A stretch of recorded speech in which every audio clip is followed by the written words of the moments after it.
Hello and welcome to another episode of the Men for Life podcast. I'm Sean Corcoran, the CEO of Men for Life. We are a nationwide pro-life nonprofit whose goal is to empower men to speak actively and intelligently on the topic of abortion and pro-life. Today, our guest is Greg Mayo. Greg is an author, a pro-life activist, and a speaker. How are you doing today, Greg? I'm great, Sean. How are you? Good, thank you. I think the best way to start here, Greg, is to ask you to kind of give us some background on what brought you into the pro-life movement, and then what it is that you're doing now in the pro-life movement. Yeah, so the short version of the thing is, like most people that get involved with the ministry, I have a personal connection to the abortion. At 18, my girlfriend had an abortion, and so that's my connection in short. Now, the thing that I want to share, and we'll come back to this sort of idea as we go, Sean, but I didn't enter abortion healing until I was 39. And a lot of the reason for that is because I didn't know it existed, right? Especially for men. And so 15 years ago, I got in touch with it, and I can share that story if you want, but wasn't a lot for men. And so I started working through what books I could find, and I worked through them with my pastor and with the therapist for quite a while. And then that led me to talking to groups at churches, at treatment centers, at anywhere. I told God, anywhere somebody wants me to come talk, I'll go talk. And that's been in rooms of 3 people and rooms of 3,000, right? It really didn't make a difference, because what I realized, Sean, is for 21 years, I thought I was the only man that had any pain about his abortion experience. And the idea that if I could go talk and share my story, that other men would go, hey, I'm not alone, right? I can share my story. I can validate my feelings about this and find a way to work through them. And probably most importantly, hey, wait a minute, God does want to heal me. He does still want relationship with me, right? And so I thought, well, if I can do that by talking, why not? And here's the funny thing. So everywhere I went, at least a couple guys came up to me afterwards and said, look, I've never told anybody this, but, when I was in college, when I was in high school, yada, yada. And so I thought, well, I got to reach more people. So I wrote a novel, Almost Daddy. And to quote Paul Young, one of my favorite authors, it's not real. It's a novel, but it is true. The main character, Ben, the struggle of the acting out behaviors, the things he goes through after his abortion loss are very real. And a lot of guys experience that.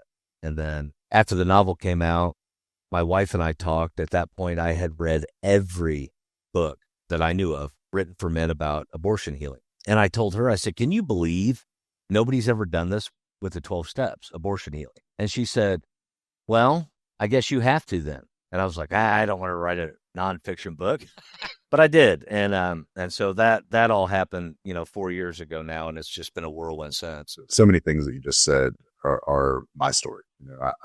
I had an abortion experience when I was 19. I believed I was the only person. And, and also I was not aware of any abortion healing.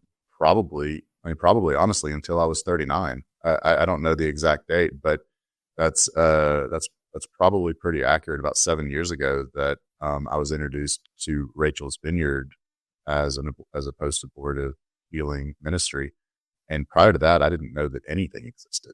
I did not know that, especially for men, I didn't know that there was anything that men could participate in, because it was really just something that just wasn't spoken of. At least I didn't speak about it because I thought I was the only one. Since I've started speaking about it, very much like what you said, I've had multiple people men come and share with me their stories, whether those stories are similar to mine, where, they did not want to have the child aborted, or whether their story was slightly different and that they, had agreed to the abortion, or maybe even been the person suggesting it. In each case, it was the same story of the man never having told anyone, feeling comfortable telling me because I had talked about it, and grieving.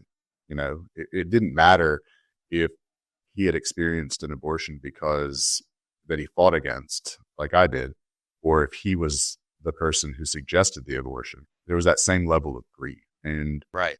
I think that's something that is missed a lot in the abortion conversation. I think that when people talk about shouting out your abortion, they're missing a huge section of the population who is not happy that they had an abortion, that is grieving that the loss of that child, whether it was an immediate thing or a future thing, that it's not something that everybody celebrates. And I would even suggest that the people who are celebrating it may be doing it from a place of discontent, from a place of almost acting out grief or anger or shame or guilt, because it doesn't ever seem like the people who are shouting out their abortions are really doing it from a place of happiness. Right. And look, we can convince ourselves of anything, just about, if we're trying to mask pain. Yeah. And some people go to great lengths to mask their pain. And so if you play that little psychological game with yourself that, hey, I'm real happy about this, and look, I'm going to find other people to celebrate with me. Just because 20 of you are together doing it doesn't mean it's right. Right. So I would say that there's some latent issues there. But here's the thing, Sean, I don't go out of my way to tell anybody how to feel. The work I do it's an invitation. If you're a man and you've experienced abortion loss, come and join the conversation. I mean, it's really that simple. And I can tell you, so last year I had the great fortune of having an op-ed I wrote published in Newsweek. And for a guy that was a high school journalist and a columnist on my college paper, I thought, I'd finally made it to the big time, so to speak, right? Newsweek. Right. What I saw in the comments was some of the worst, vile, hate-filled, and there were over 2,000 comments, stuff like, you're a man, you don't get to have a feeling about this. Now, let's just take that one and think about the level of ignorance. I don't mean stupidity, I mean ignorance, that it takes to make that kind of a statement. I get to have a feeling about whatever I want to have, right? It doesn't matter what it is. And if it's the loss of my own child, then I get to have a feeling about that too. If my wife had a miscarriage and I told somebody, they wouldn't say, oh, well, don't be sad about that. That's not your problem, right? Right. You were just the man. Well, no, I was the dad. And so some comments like that, and they didn't like hurt my feelings or whatever. But what I worried about, Sean, and this kind of goes back to something you touched on a minute ago in your own story, what I worried about is a guy who's like you and I were for most of our 20s, right? And into our 30s, a guy that had never told anybody, that didn't feel comfortable coming out with his story. He reads those comments, and that just reinforces the shame and the silence and the isolation and the loneliness. That's a guy I felt bad for when I read that kind of stuff. Yeah, and I think that's why we're doing this with Men for Life. Is to help to ensure that there are no more men who feel alone in this, and that we can normalize the idea of men being comfortable speaking on their opinions of abortion, their opinions of life. I think it's similar to what it sounds like. Is it's similar to your motivation in writing the book and writing, creating the healing guide to Almost Daddy, and the healing ministry is to help men not to feel like they don't have the right to speak. Joel Godsey said something similar. He said, we must live, butchering this, we must live in a weird time if it takes having a uterus to be able to have an opinion. And I think that, when you connect that to the miscarriage example, I think that's really powerful because, I think miscarriage is a really powerful example no matter what, because if we think about a miscarriage and when someone loses a child in that fashion, there's grieving, and not just by the person, but by the people who care about them. Right. Even a pro-choice person is not going to go up to someone who had a miscarriage and lost a child that they wanted and say, don't worry about it, it was just a clump of cells. And so it creates this ethical or intellectual dishonesty when we're able to acknowledge that the baby is a baby when it was wanted by its parents. However, if it's not wanted by its parents, then we're going to say it's a clump of cells. And what's then happening is putting a value on the life of another person based on our desire to welcome that person into humanity. Right. It's behavioral justification, right? Can you clarify it? Yeah. So you choose a behavior and then you go through whatever mental gymnastics you need to justify it. Okay. To your example, I've not heard that term. But yeah, it's just what you said, just in another way, right? Look, I want to do whatever I'm going to do and then have an abortion if I don't want the baby. Therefore, that's the behavior I've chosen. So now I have to do the things necessary to justify that behavior. Right. If it's a miscarriage, then the presumption is the child was wanted, and therefore then it's okay to, and that Yes. the logical fallacy and dichotomy there, it's almost unbearable. And so I try to have that conversation, just to try to find a different way to talk about it. Right. I'm a Christian, and I have deeply held beliefs because of my faith about abortion. However, when I'm talking to somebody and I don't know their background or where they're at in life or whatever, I don't start there when I talk about abortion. And the reason is, if I believe in God, Father, Son, and Holy Spirit, excuse me, and you don't, then me claiming him as an authority and quoting him isn't going to make a difference to you whatsoever. Right. If I walked around quoting Jean-Paul Sartre and you hated French existentialists, then there's no value there. It's the same kind of thing. Right. So I try to think through things in a way that when I have a conversation, because look, I don't want to argue. I don't want to have a shouting match. There's no value. But if you really want to have a conversation, then those are the kind of questions that come to mind. Well, what if it's a miscarriage? Help me understand how you see that different, right? Right. And unfortunately, usually the response is it devolves down into name calling, and to not me calling names, but Right. How has receiving those thousands of negative comments changed, if at all, the way that you approach? Well, at first, and I'm just being really, really honest with you, but at first it was kind of comical. It's like, who are you people? Like, right. What are you doing? You just sit on the internet looking for stuff to get mad about? But after I read, those people exist. Yeah, they really do, and it's quite frightening, actually. And some of them were really, really vile, and I thought, okay, I feel bad for you because there's seriously something wrong, right? You have some emotional, and then some of them made me really angry. And the worst one, I think, Sean, was one that said, I hope he, meaning me, the author, has a daughter. And if he does, I hope she's raped. Then we'll see what he thinks about abortion. I've seen that same comment on Twitter often. And it's really crazy. Yeah, it's like, hang on, dude or dudette, whichever one you are. Just pause for a minute and let's think about what you just said. You disagree with something I think or I've written or whatever. And because of that, you are wishing not harm on me, but harm on my child that I may or may not have. I don't have any daughters. I have all sons. But you're wishing harm on another human being because you disagree with what I said. Right. And I wish whoever writes that kind of stuff would just pause for a minute and think about what they're saying. Well, in fact, indeed, look at the last couple months, right? They tried to make this entire election cycle about abortion. Right. And I stay out of the legal stuff, right? I'm not a lawyer and I don't want any part of it. But I wonder sometimes how effective it is. And I'll tell you what I mean by that. I'm in the healing world. My mission statement for Almost Daddy is to help men find hope, healing, and restore relationship with God.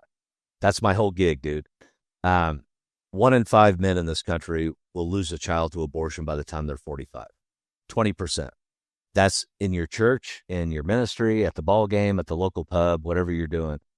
20% of the men around you have or will lose a child by the time they're 45 to abortion. And so I believe the best way to end the demand for abortion is to heal those impacted by abortion, especially men. I talk to a lot of women, but I don't specifically target women in healing because I'm not a woman. And after 25 years of marriage, my wife will tell you, I don't really know how women think. So I just kind of stay in my lane. But the stats and the studies that have been coming out, Support After Abortion commissioned a study a couple of years ago. I actually wrote the white paper for it, on the impact of abortion on men. And when you find out the 1 in 5 number, when you find out that 73% of men said that they had negative feelings after an abortion, guilt, shame, anger, depression, and and this is the one that gets me. Well, these next two, and don't worry, I'm not just going to stat vomit all over you, but 82% of the men in the study said that they either tried to find someone to talk to or could have benefited from talking to someone about their abortion loss. 82%, but only 18% said they knew where to go. So again, that's a huge disconnect. We have a lot of men out there hurting and they don't know where to go. And so I feel like if I stay in my lane and I focus on trying to reach men and help them find healing, which, by the way, that Newsweek op-ed, that's what it was about. The emotional impact of abortion on men and how to help them heal. Well, that definitely would drive anger, because how dare you have feelings about it? Right. And not just that you have an opinion on it, but you're expressing that you actually have, as a man, have feelings on this. And it, not to get off topic, but it is, or at least it has been over the past several years, a climate where men expressing feelings other than femininity is really looked down upon. The whole toxic masculinity idea, and so for you to come out as a man and say, hey, let's talk about men and the feelings they have and the impact of abortion on men, I can see how that would make people angry, because it takes away part of the narrative, a huge part of the narrative. The idea that men feel pain, feel grief, feel guilt and shame related to an abortion, the loss of a child and an abortion, makes it no longer just a women's issue. And so when it's a women's issue, you can't speak, I can't speak. But if it's no longer a women's issue, then there's some reconciliation that has to take place with the other half. Right.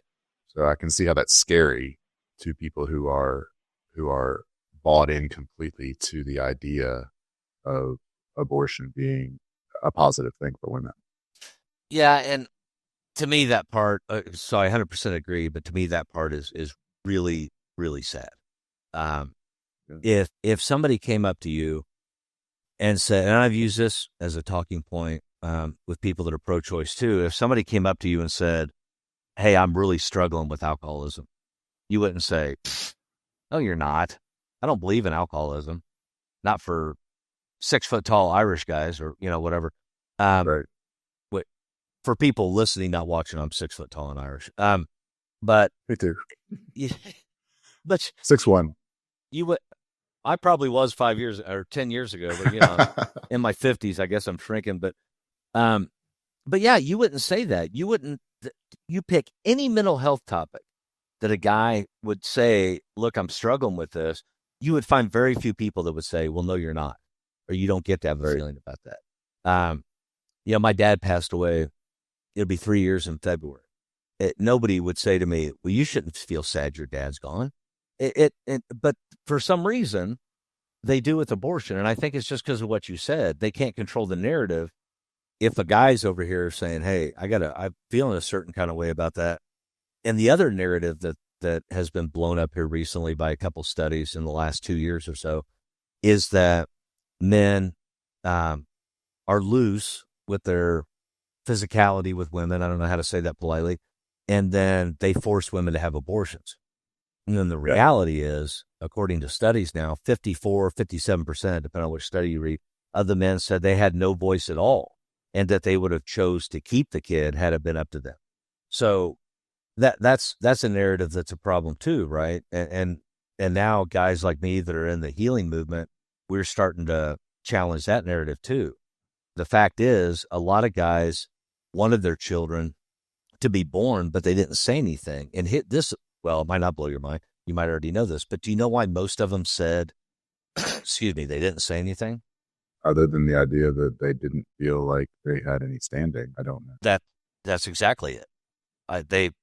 They said, there's a lot of young guys, but they said more times than not that they didn't say anything because they truly thought they didn't get a say. And so about 3 years ago, I created a 3-minute video.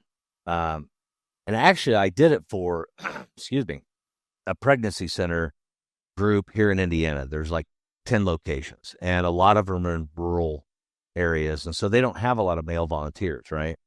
And I was talking to the director one day over coffee, and she said, what would you suggest we do when a man comes in? We take the girl and we go do the ultrasound and whatever else we do with them. And the guy's just sitting there. What can we do? And I said, well, what if I made a video and I'll put it on thumb drives and give it to your centers, and they could just, pop that into a smart TV and let them watch it. And she was all excited. So I went in the studio and we produced a video, and I've probably distributed several hundred of those thumb drives now to different pregnancy centers around the country and in Canada. And it's on my YouTube page too. But my point is, Sean, it's a very simple video. And what it says is, all right, look, dude, at 18, I was where you are right now. Confused, scared, not sure what to do, whatever. And let me encourage you, you are a dad already. It's not whether you're going to be a dad. If your girl's pregnant, you're a dad. So what do we do about that? How do we become a better father? Because the other overlap here is that in our fatherless culture, which we are deeply in right now, 77% of teen pregnancies happen in a fatherless home. I did not know that, but that makes sense. I know there's tons of statistics related to fatherlessness, whether it's not having a father or a father who's just absent. Yeah. Not physically present, or not present. And so to touch on that point, when we talk about abandonment, in one of my other books, we're not just talking about dad left the home and is gone. We talk about emotional abandonment. We talk about the dad that's a workaholic and is never home and therefore not available to intentionally train up his children. So it's all those kind of things. But so 77%. Now, what you find when you talk to a lot of young guys who are abortion minded is that, well, okay, so we know, and this is an oversimplification, but we know that guys typically express anger first, but then behind the anger is actually fear. And then behind the fear is whatever the real thing is that's going on, right? Right. And so you have to get through the anger to get to the fear. And when you get to the fear, then you can have a discussion about what's really going on. And I say all that to say, what you find is that a lot of these guys, especially the younger guys, they're afraid because they didn't have a dad or they didn't have a good one. So they have no idea how to be a dad. They're 20, they're 19, they're 18, they're 22, whatever. Their girlfriend's pregnant, and they're like, I don't know how to do this. And then you add on top all the other economic pressures. I don't even know how to get a job and support a family. I talked to one young guy who was like, dude, and he called me dude, which I thought was kind of cool. But he said, dude, I work at a Starbucks 30 hours a week. How am I going to support a family? And I said, and it was via Zoom. We were talking. He didn't live in my city. And I said, well, let me ask you a question. Are you able-bodied? He said, yeah. I said, did you graduate high school? And he laughed. And I'm like, I'm not trying to be a jerk. I'm just asking. He said, yeah. Went to a year of college too. I'm like, okay, terrific. So you're a pretty smart guy and you're able-bodied. What about going into the trades? And this guy, Sean, didn't realize that in about 5 or 6 different building trades, you could go in and get a paid apprenticeship. Like HVAC, you come out with almost the equivalent of a bachelor's degree after 5 years of apprenticeship. Same with electrical. And so I did a little research for him. He lives in Flint, Michigan, got him connected with a trade program up there. Last I talked to him, he's on going into his a year and a half into this apprenticeship. His girlfriend had the baby. They're getting married. But it's just, it's peeling away that fear and the confusion of what's going on and going, look, dude, whatever you're scared of, you can do it. Well, I don't know how to be a dad. Cool. I know some organizations that train dads, that train you how to dad, Yeah. And I think that's the thing we have to do. We have to be able to connect these guys. Because let's be honest, pregnancy resource centers are doing a terrific job connecting women to mothering classes, to, diapers and baby clothes and the different things they need, formula. But the guys are often left just kind of swinging and, dude, figure it out. Right. So if they go forward, if they choose life, which we hope every one of them does, then let's help both the mom and the dad figure out a way to be successful. And guys like you and I, guys in our 40s and 50s, we're absolutely the ones that need to be in that fight, that need to be having those conversations. Look, you'll agree with me, Sean. We haven't figured everything out, right? Not even close. But in around a half a century, we've learned some stuff that might be helpful to a guy who's 20, right? Yeah. You know what I was thinking about as you were telling that story is, my first inclination to someone who says, "Well, I don't know how to be a dad," is me either. Nobody knows how to be a dad, and I got 5 kids, and I don't know what's going to happen when they come home from school today, but something will happen that will impress upon me my inability to be a dad, and then I'll try to figure it out. But but the way that you framed it is something that I think I needed to hear, because I can say that and I can mean it, but I had a great dad. I had a great example of what it takes to be a dad, and I have several core memories that, whether positive or negative, that help me to shape who I want to be as a dad. And so even though every man has that thought and that feeling of, I don't know how to be a dad, and it's real. I coming from the place that I came from, I think that it's a different idea than someone who had no father figure, no example, and legitimately, or just a bad example that they know they don't want to be, and legitimately doesn't know how to be a dad. I think that's a really important thing for me, especially to hear, so that I can have that conversation with somebody context than just, hey, nobody knows how to be a dad, he'll be fine. So I do appreciate that. Yeah, well, look, you're right. Nobody does. I mean, you kind of figure it out as you go. And I'll tell you, my youngest of 4 sons is 22. And I'm still go through most days thinking, am I doing this dad thing right today even still? I mean, I don't know. But like my dad left when I was 6. He had gotten sober, that him and mom divorced, and he got remarried fairly quickly. So I didn't see much of my dad until I was about 14 when he divorced his second. I had a lot of wounds about that. And for as hard as my mom worked with me and my older brother, and then my 13 years younger me baby brother that came by, and my stepdad, a single mom is one of the most beautiful, sacred things on the planet, I think. But they also can't be a dad. That's just how God designed it. And so, John Eldredge, you could write something about that in Newsweek, and you would get thousands of. Oh yeah. Look at all the posts on by women media. Who want to believe that it's the same thing. Right. Every Father's Day. And I'm sorry for cutting you off. It's just the first thing I thought when you said that was, I actually had that in a post that I made about abortion. I had somebody who I'm friends with, and I think she was coming at it from a place of real personal experience and feelings in the things that she said, but it got way out of hand about just so anti-man. And I found myself reminding her that while I appreciate wherever it is she's coming from, she's raising a young man.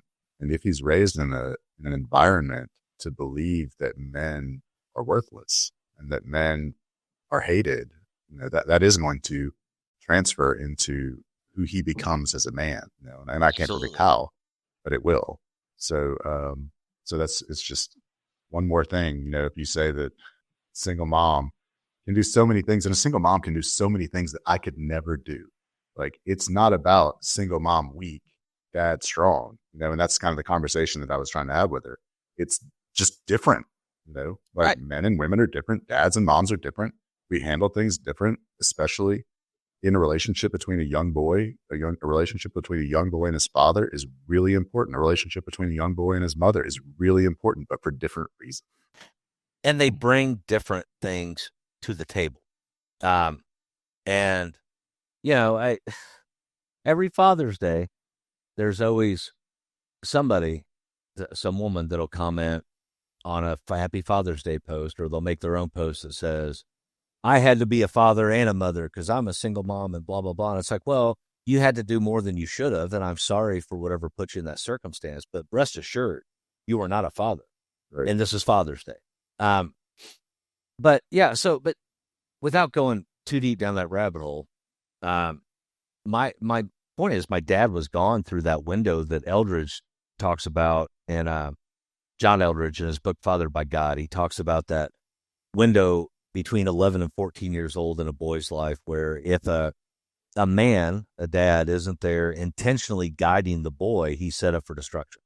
And so, yeah, I didn't have that relationship, and I reconnected with my dad the best way I could when he moved back when I was 14 or 15, whatever it was.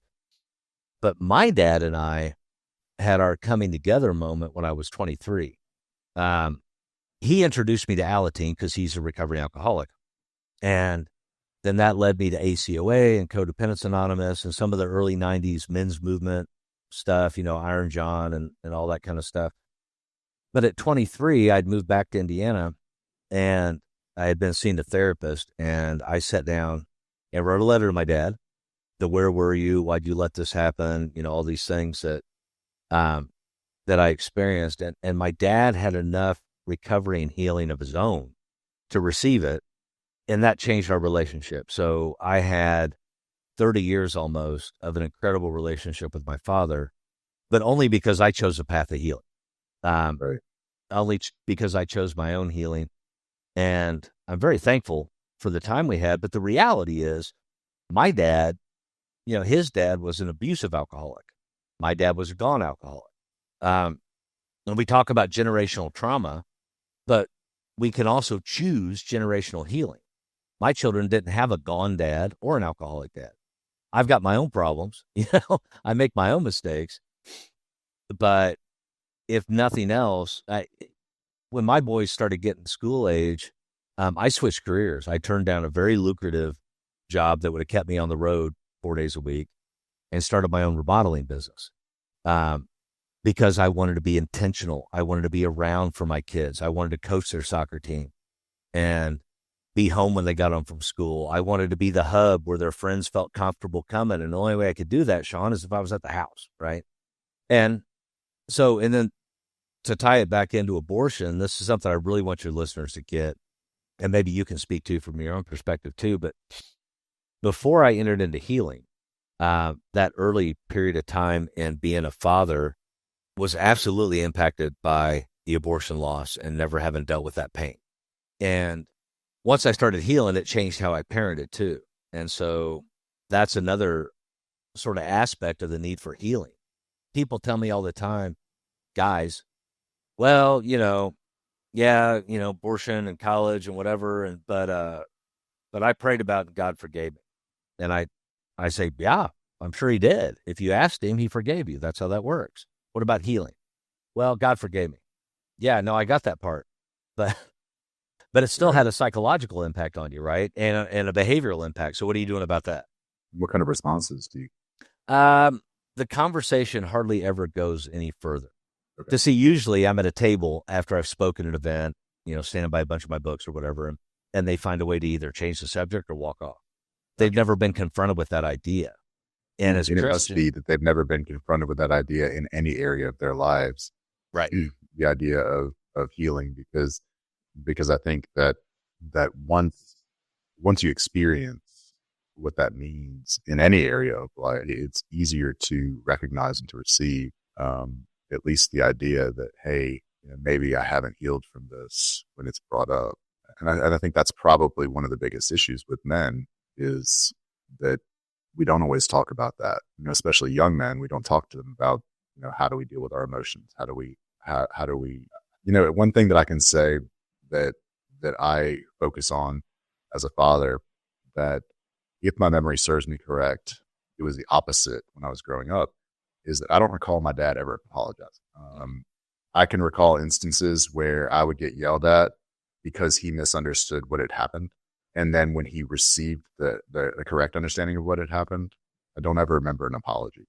It's really important to me to apologize to my kids whenever confronted with the reality that my anger or frustration came from a misunderstanding of what was actually happening. Because I don't want them to think that I think I'm always right. I do want them to learn what it means to apologize. And I feel like this all ties into men's emotions and men's healing, in the sense that that there's just, if you're raised in a family or in an environment where you never experience a man being willing to admit his faults, then how do you learn that it's okay for men to admit their faults? And sometimes we see fault in experiencing emotional pain or sadness or grief. Yeah, it's all modeling, right? What did Ralph Waldo Emerson say? Let me get the quote right. Your actions speak so loudly, I have trouble understanding the word you're saying. Um, it's exactly what you're talking about, Sean. It's modeling. I don't tell my kids it's important to admit when you're wrong and say you're sorry. I admit when I'm wrong and I say I'm sorry. Right. I don't tell my kids it's okay to cry when you're sad. I cry when I'm sad, and I allow them to see that. My wife and I grew up in homes where there was a lot of yelling when we were little. We don't yell at each other. We don't fight dirty. We argue in a healthy way and we discuss what's going on. Unfortunately, sometimes I get a little sarcastic. That's the Scots-Irish in me, I guess. But yeah, you could write so many jokes about a Scots-Irishman marrying an Italian woman, but I think there are a lot. But you model that for your kids. And when my boys became age appropriate, I shared with them my abortion experience.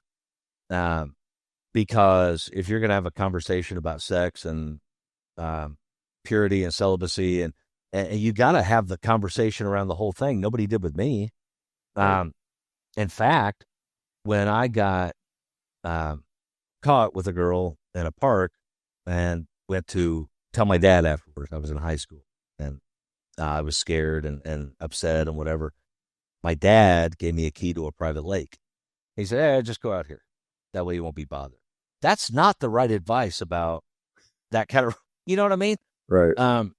And so I had the honest conversation with my kids. Now, one of my sons, who's now 27, came to me 5 years ago. And he said, hey, Pop, I want to talk to you about something. I said, okay, what? He said, well, and he said her name. She's pregnant. And I thought, uh-oh, what's coming? He said, but don't worry. Don't worry. Abortion's not even on the table. You're going to be a grandpa. And I am. I am a grandpa. Yeah. And after having 4 sons, I'm a grandpa to a little girl, which is really interesting. Awesome. But he and I talked several times after that. And he said, it was never an option in my mind because you were honest with me about how it affected you. So thank you for being honest. They didn't plan it. And they, he was raised in the church and he still made choices but he made the right choice there. And they both did. And I think that kind of the way you really connect with men and your children, and of course there's different levels of appropriate, but it's by being honest, authentic, and a little bit vulnerable. And that's why I chose. I'm curious, what do you think when you say age appropriate? And I'll give you some background to this question because I think that it's important. But when I go speak on abortion, I bring my kids. When I go speak, my older kids who are 9 and 8. When I go speak on about addiction and recovery, if they're available, I bring my kids. And so in my thought process, and the reason that I do this is because, like you said, like I'd never had these conversations. We didn't talk about anything of substance. And when I say that, I really just mean we didn't talk about sex, drugs, rock. And right. So there was just no conversations at all. And I believe what you just said. I believe that had we had some of those conversations, I might have felt better. I might have felt better equipped to handle the situations. And so on the other side of that coin, my daughter, I got a call from school one day last year because my daughter was explaining to one of the other 7-year-olds about abortion. And unfortunately, it was the school, the owner of the school. It was her daughter, and she's like, "This isn't really a big deal to me because I talk to my daughter about anything she asks me, but probably don't want your 8-year-old daughter being the person who introduces abortion to other 7 and 8-year-old." Which is true. I do not. Right. So when you say age appropriate, and I think the context is different. I don't talk to my kids, my 8 and 9-year-old, about the intimate acts of sex, and the outcomes of that. I share with them my experience and how that affected me. And our family's values is not something that we support. Well, think about it for a minute, Sean. Your oldest is, what'd you say, 10? 9, yes. 9. Okay, my youngest is 13 or 22. 22. Okay. So a 13-year age gap. Now, I mention that because when my youngest son, let alone the older 3, were the age of your oldest child, the things that children 7, 8, 9, 10 years old were exposed to was vastly different back then than it is today.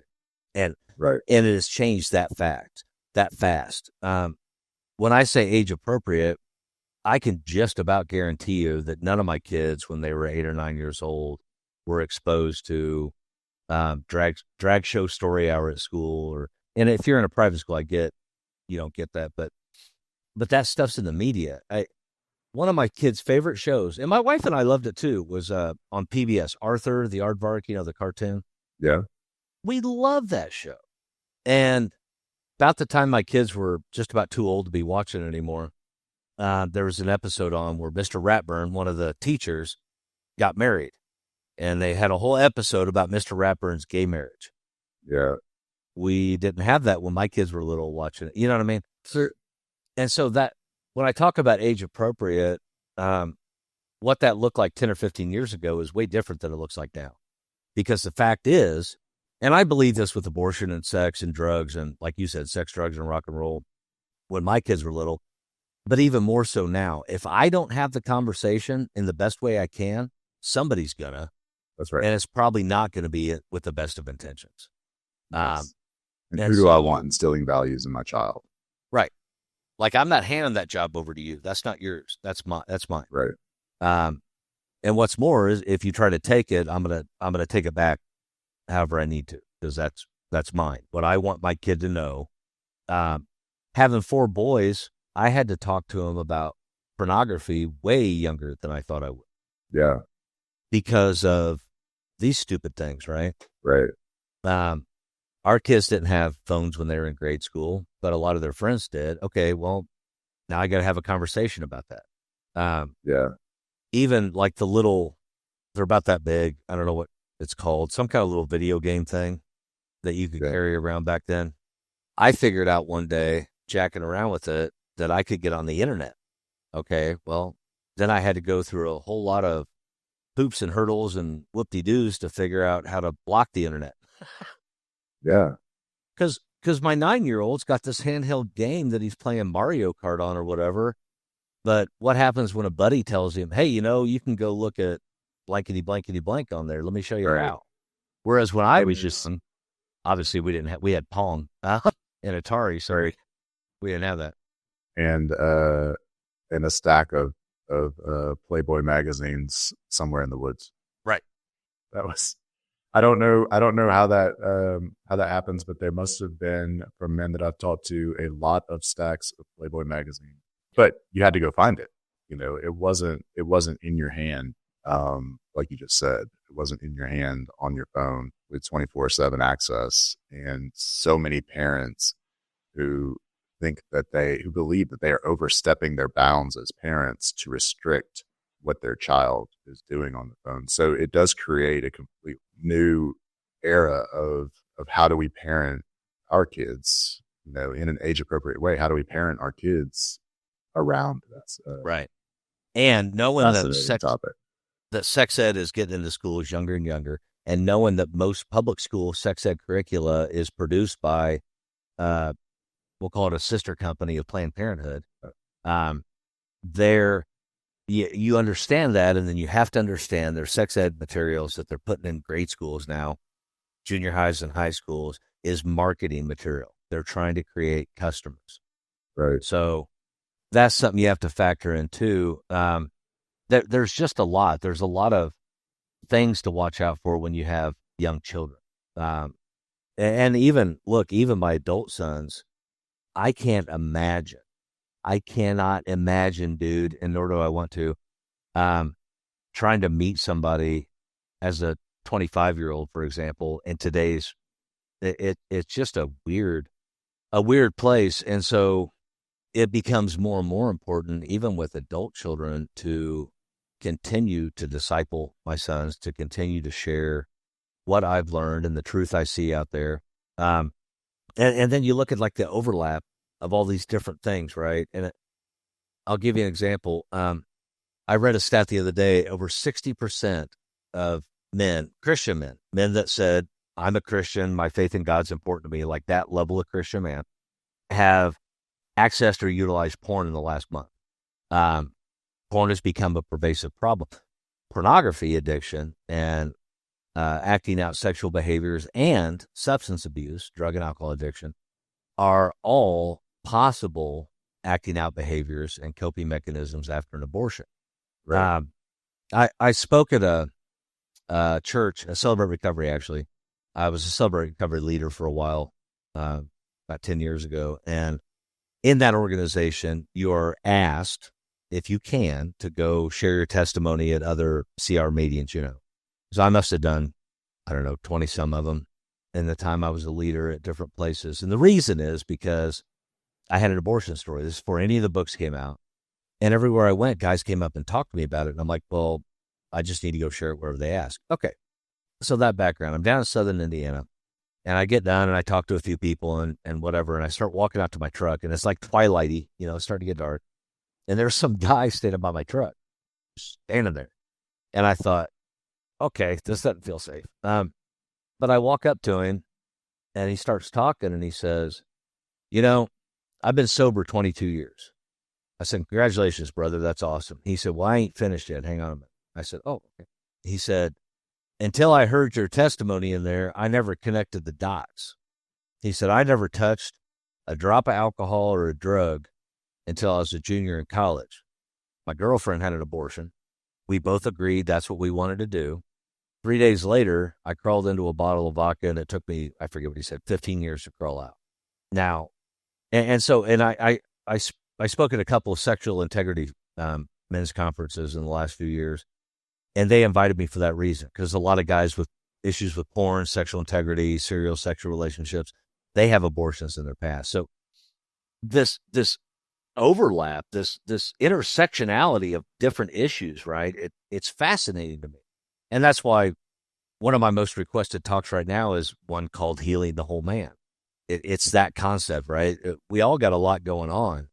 And like you said a little bit ago, just to circle back to that, in a lot of areas, not just about abortion, but men are told, you don't get to have a feeling about it. You don't get to talk about your feelings. Just go over there and sit down and be quiet, make some money, and watch football or whatever, right? Right. Yeah, and I think, that story you just told about the man in Southern Indiana is my story. I did not connect the dots until I was in treatment.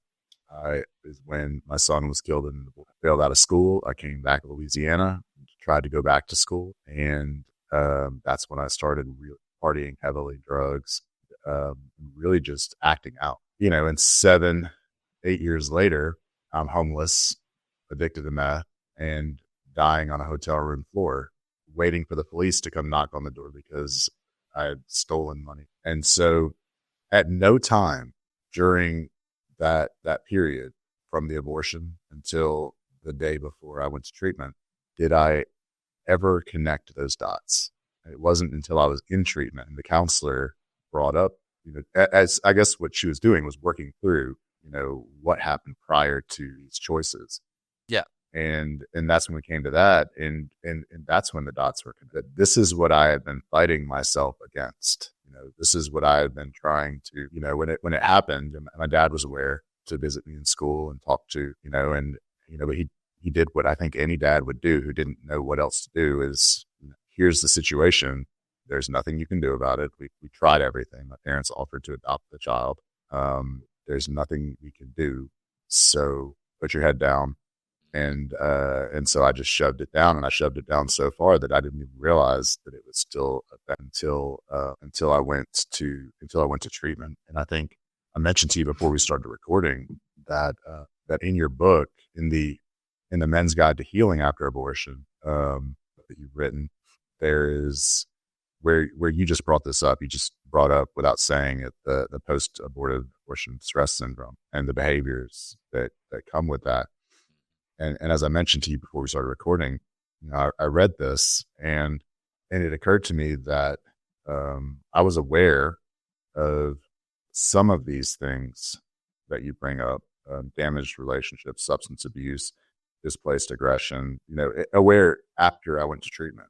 But until I read this, was not aware of some of the other things, frequent job training changes, lack of trust, inappropriate risk take, isolation and avoidance, and there's a whole list. I don't want to read the whole chapter, but the whole paragraph, but it's really, I think it's a really great thing that you brought your understanding of recovery from outside of the abortion context into the abortion context, because each of these things is something I can look at and say, yes, when I was in recovery for addiction, yes, these are things we talked about, every single one of them. Mm-hmm.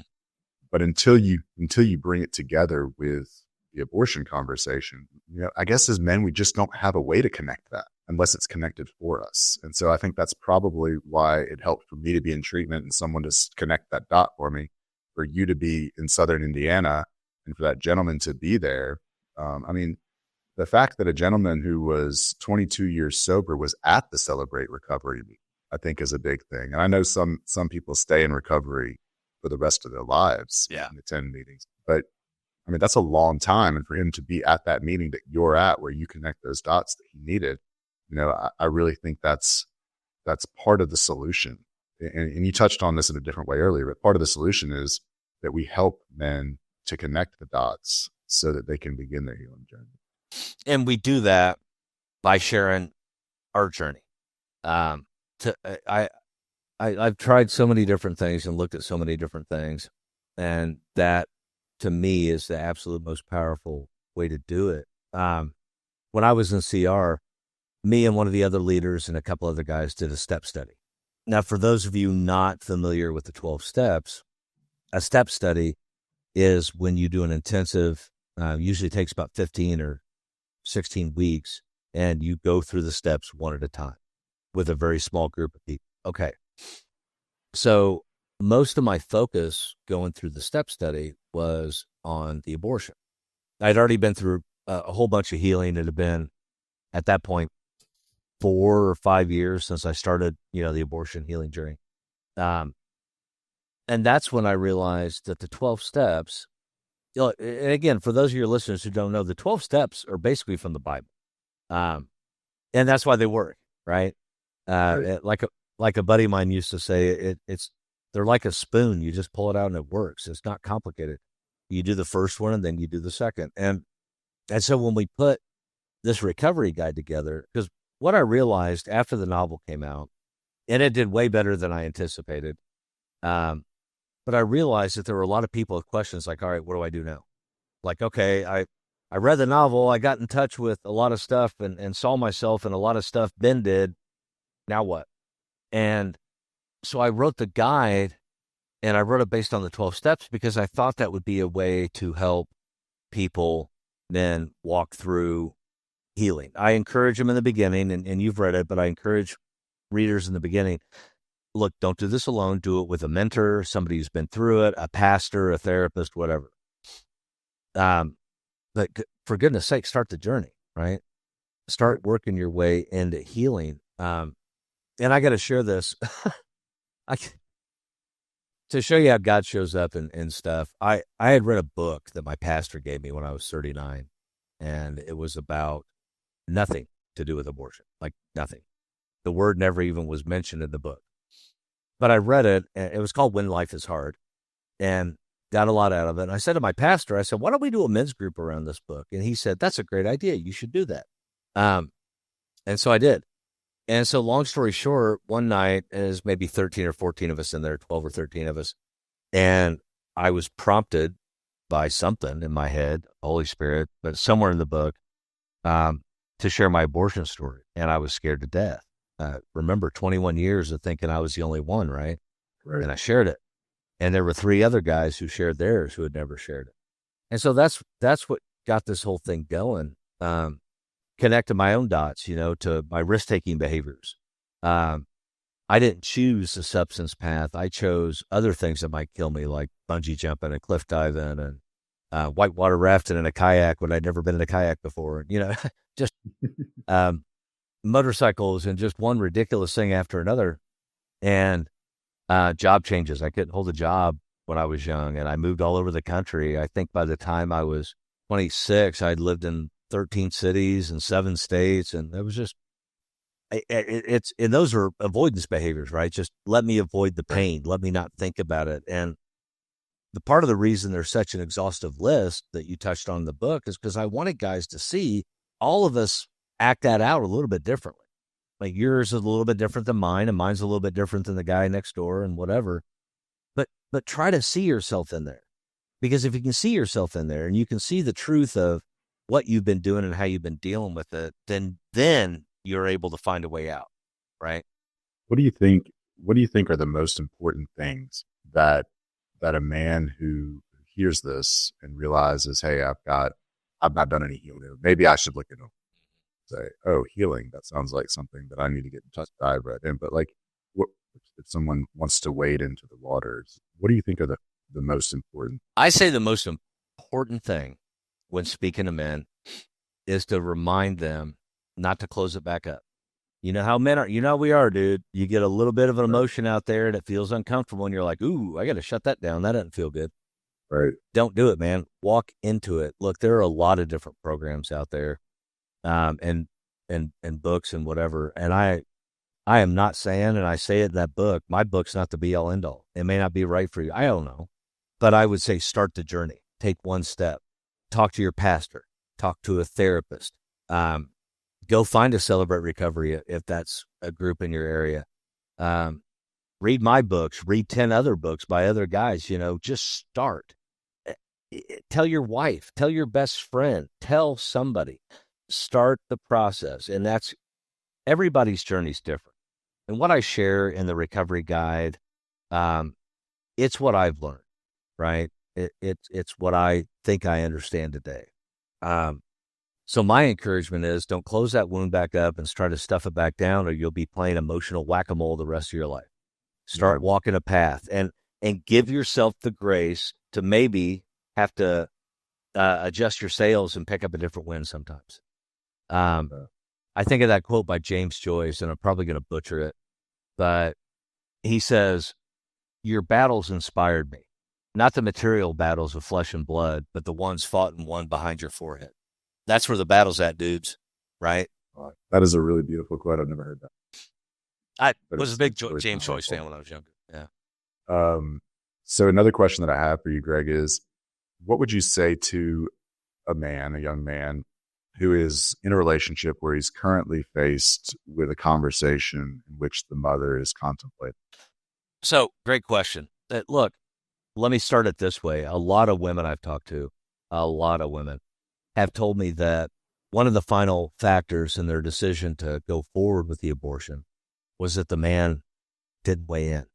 What I mean by that is they tell me they wanted more than anything for the man to say, it's going to be okay. I'm here. I'm not leaving your side. We're going to figure out this baby thing together. And so my encouragement to men would be an unplanned pregnancy is just that. It's unplanned. My wife and I have 4 kids. None of them were planned. But literally, again, I know people that did that, right? Get on the calendar and but we didn't. We were just like, woo, a baby. But so it's an unplanned pregnancy. So what? You're already a dad. So do the thing. I don't care what society tells you. I don't have a voice. I don't have a decision. I don't have a choice. It's not my body, blah, blah, blah, blah, blah. I don't care. Whatever. It's your child. So step up and tell her, we're going to figure this out. Whether it's getting married or you put the child up for adoption or you co-parent or whatever. I'm not judging your life choice or your path. What I'm saying is tell her you're going to be there and y'all are going to figure it out. Because what every woman needs in any situation, Sean, but especially when faced with a pregnancy situation like this, what a woman really needs is the man to stand up and actually be a man. And I think that's a huge difference maker. It's interesting to me that to contrast that between 54 to 57% of men said that they felt they had no voice at all, that they would have chosen to have the baby. So they stayed silent. And what you're hearing from women is that what they need is for the man not to be silent. I think that's really powerful when you put those two things together, because the only solution is for men to step up, Right. and to not live in that fear of I don't have a voice, but to step into it and say, here's where I would like to go with this, and everything is going to be okay. And I think that's something that women need to hear throughout relationships, not just in an unplanned pregnancy, but, that from the man who is in their life, who is their significant other, is that I'm a man, I'm here, I'm going to take care of you, I'm going to protect, provide, and, everything is. And so it makes sense that if you don't hear that, then what do you do? I'm not suggesting that the right answer is abortion. I'm just saying that in that situation, it's almost like a feeling of being lost. And she's afraid too, right? So, yeah, women want to feel cared for, protected, safe. And if you're silent in the abortion conversation, she's not going to feel any of that from you. Yeah, I hope that's something that people who are listening get is, one thing is that you're not alone. The other thing is, because you're not alone, you should step into the confidence to speak out for what it is that's right. Right. We've been going for about an hour and 15 minutes. I don't want to keep you too much longer. But I will ask you this, Greg. What are you most excited about in the work that you're currently doing? I think, well, but I don't know what happened there. Wow. What am I most excited about? I'll exit out. I'll edit out the Bugs Bunny.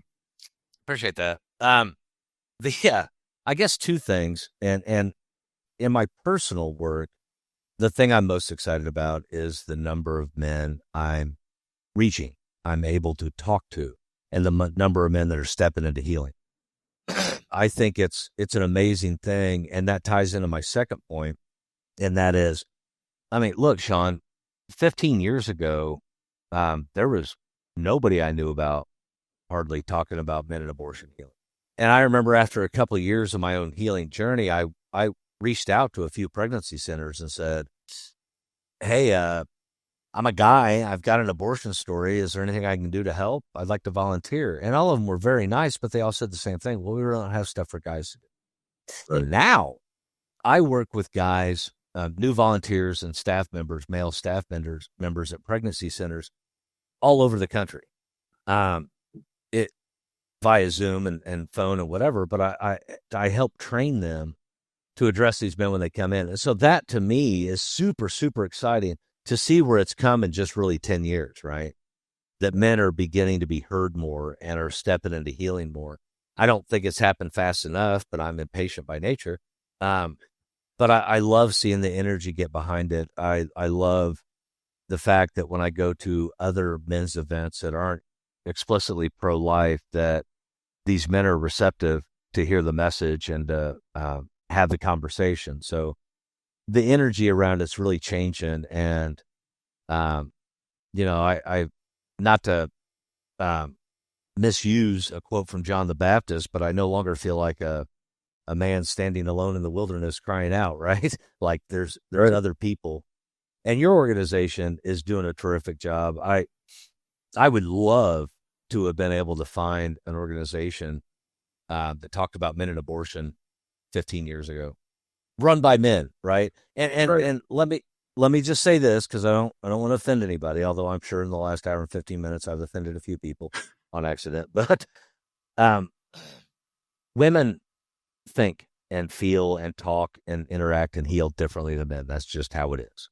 It's not right or wrong. It's just different. And so there are a lot of well-intentioned women out there who just simply don't speak die, right?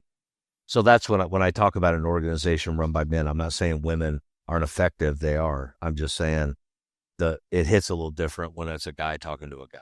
100%. And I think there's two parts to this, the father and I think that the women who are at the front lines of the pro-life movement are doing. I don't think that means there's not a place for men, and I don't think that suggesting there's a place for men means that the women are not doing it. I think that they are not mutually exclusive. It's important that so that's what we're trying to do, and that's what you're trying to do. And honestly, I don't know, without men like you paving the way, and I mean that genuinely, I don't know that our organization would have the resources to do much other than let people know that other men have dealt with this, and that's a big part of what we're doing. But in addition to letting people know that they're not alone, we would like to let them know how they can move forward, whether that's during the abortion conversation or immediately after or years after when they've been struggling with this. And so I think that the work that you're doing is particularly important. And as I mentioned to you prior to recording, as I was reading this book, I probably have about 300 things underlined that I was aware we were not going to be able to get to all of today, because I just kept reading things. Some of them hit me in from a standpoint that wasn't even related to the abortion, and it may be a conversation outside of this podcast. But a lot of the things, most of the things, I just never really thought of. So know that your work has affected me, and I believe that what you're doing is going to continue to impact a lot of men. How can the listeners or viewers find you? How can we find you? How can we support you? Well, I'm kind of like Waldo, sorry, some of your listeners are like, "Where's Waldo?" I don't know, what does that mean. I'm going to make them look it up. You can, all right, I won't explain it. You can go online to almostdaddy.com and or gregmayoauthor.com and contact me there. I can reach out to you. We can communicate via email. We can have a conversation, a Zoom or whatever. I work with guys one-on-one when there's enough interest. I do virtual groups. That book you're talking about, which you were so kind talking about, it's a 15-week group study. And I just, like I say, and I mean it sincerely, join the conversation, share your story, let's see what we can learn from each other. And I'll tell you what's next, Sean. Well, maybe. Next is I'll be recording both the books in audio, the audio book. Both the recovery guide and the novel Almost Daddy are available in Spanish. They're because a priest reached out to me from Miami and said, what would be cool if I had this in Spanish? And I said, you think? He said, well, I'm from Cuba. So yeah, all right, fair enough. So, but the big thing that I want to share with your listeners that I haven't shared yet on a podcast or radio interview, next year, we're going to try to figure out how to turn the Almost Daddy novel into a movie. Wow. That is really exciting. Well, we realized that, I say we, my wife and I, realized that there are a whole lot of, not a whole lot, but there are some pro-life movies out there, but they're all about the woman. Right. And there's no movie out there that's about the man's journey. Well, heck, until I wrote that novel, there was no books out or, novels out about it either. So that's our goal. I know nothing about making film, so we'll see how that goes. But yeah. Well, I think that's a great goal, and I think it would have a huge impact. I'm excited for you, or that's. Yeah, we'll see what God does with it. I just threw it out there, and yeah. All right, Greg. Well, thank you so much for coming on today. Honestly, as far as my questions into your book, we got through about one, so maybe there'll be another opportunity for us to have another conversation at a later date and get into more of it. I do want to point out that you've also got Unraveled Roots for Men, a book that you've written on recovery, the 4 causes of damaging behaviors, in addition to the novel and the recovery guide. Is it 3 books? 4. My first novel, Finding Forgiveness, came out, I don't know, 6 years ago, I guess. Okay. Finding Forgiveness. Also a Christian-themed novel. The Unraveled Roots came out this past April, and that's about childhood issues and how they impact us as men. So, very cool. Well, Greg, thank you so much. I really appreciate you being here, and I look forward to talking to you again soon. Hey, thanks for having me, Sean. I had a great time.